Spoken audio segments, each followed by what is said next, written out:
Mahfud dengan Presiden. Gimana? Bisa saja ya, tergantung waktu yang dialokasikan, dijadwalkan untuk pertemuan itu ya, karena Pak Presiden juga mendaratnya mungkin malam juga ya. Tapi keinginan Pak Mahfud sudah disampaikan ke Presiden atau ya? Ya tentu keinginan itu sudah diketahui karena terpublikasi secara luas dan saat ini juga disampaikan oleh Pak Mahfud sendiri. Tetapi seperti yang tadi saya sampaikan, Presiden tentu menghormati keinginan dari Pak Mahfud untuk menyampaikan secara langsung surat pengunduran diri itu. Tapi ada kemungkinan bertemu di luar Jakarta karena kemungkinan mungkin ada Pak Mahfud bisa balik dulu ke Jakarta. Belum, karena Pak Mahfud juga ada agenda.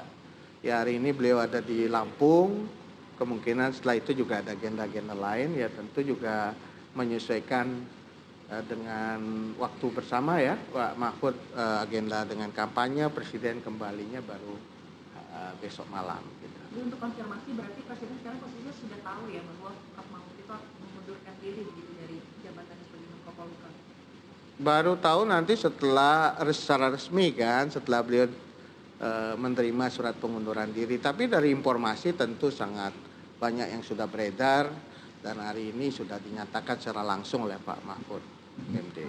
Tadi kan Prof Mahfud sendiri membawa surat begitu yang dikatakan nanti akan disampaikan langsung pada Presiden. Jadi mekanismenya nanti untuk pengunduran diri ini seperti apa? Karena sepertinya akan ingin disampaikan langsung kepada Presiden. Iya, seperti yang beliau sampaikan, Pak Mahfud sampaikan ke media, itu kan beliau akan menyerahkan langsung surat pengunduran diri itu kepada Presiden. Ini saya kira satu hal yang perlu kita hormati karena ini bagian dari tata krama yang memang dipercaya, diyakini oleh Pak Mahfud harus dilakukan dan itu saya kira sangat baik sekali bahwa beliau menyampaikan secara hormat pengunduran diri itu kepada Presiden. Beliau kan mengingat masa jabatan pemerintahan Pak Presiden sebentar lagi dan Pak Mahfud misalnya mau mundur dalam sisa masa jabatan ini, adakah pertimbangan-pertimbangan dari Pak Presiden misalnya untuk jangan dulu deh atau kayak bisa bertahan dulu? Apa karena ada atau tidak seperti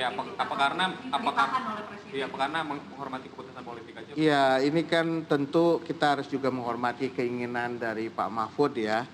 Jadi Pak Mahfud sudah menyampaikan surat pengunduran diri, tentu pertimbangan utama dari apa yang jadi keinginan dari Pak Mahfud itu. Berarti nanti surat itu meskipun disampaikan kepada Presiden, nanti akan tetap prosesnya melewati Kementerian Sekretariat Negara begitu ya Bu? Ya mekanismenya kan setelah disampaikan, ketika Bapak Presiden memberikan persetujuan, tentu ada kepresnya juga untuk pemberhentian dan selanjutnya menunggu arahan Presiden mengenai pengisian posisi Menko Polhukam. Tentu ini harus betul-betul kita pastikan penyelenggaraan pemerintahan dan fungsi yang harus dijalankan oleh Menko Polhukam itu tetap berjalan seperti biasa. Mengenai posisi Menko Polhukam sendiri, apakah ada potensi akan ad interim atau mungkin Presiden lantik menteri pejabat baru? Kita tunggu arahan Presiden saja. Soal ini kan pengganti juga radar untuk mencari nama-nama itu apakah udah berjalan belum? Karena mungkin gak bakalan mendadak gitu loh. Apakah udah ada nama-namanya entah dari parpol atau non parpol? Iya, Bapak Menko aja belum menyampaikan suratnya, kita sudah berpikir soal pengganti. Kita hormati dari apa yang menjadi langkah Pak Menko Polhukam. Beliau sangat luar biasa bisa mengikuti tata krama yang sebenarnya sangat bagus sekali, jadi tidak begitu saja dengan surat, tetapi beliau ingin menyampaikan langsung kepada Presiden. Ini sebuah tata krama ketimuran yang memang harus kita jaga dan kita hormati. Ketika beliau ditunjuk oleh Presiden menjadi Menko Polhukam dengan terhormat, tentu berhentinya juga dengan hormat. Itu saya kira sebuah hal yang perlu kita hargai dan hormati, dan kita belum membicarakan soal pengganti karena beliau sendiri sudah baru akan menyampaikan berencana akan diterima oleh Bapak Presiden. Tapi ini pertanyaannya kan ini kalau misalnya memang besok bertemu gitu, berarti kan tanda tangan surat Pres itu kemungkinan di tanggal 3 gitu ya. Sedangkan pemilu ini di tanggal 14 Februari.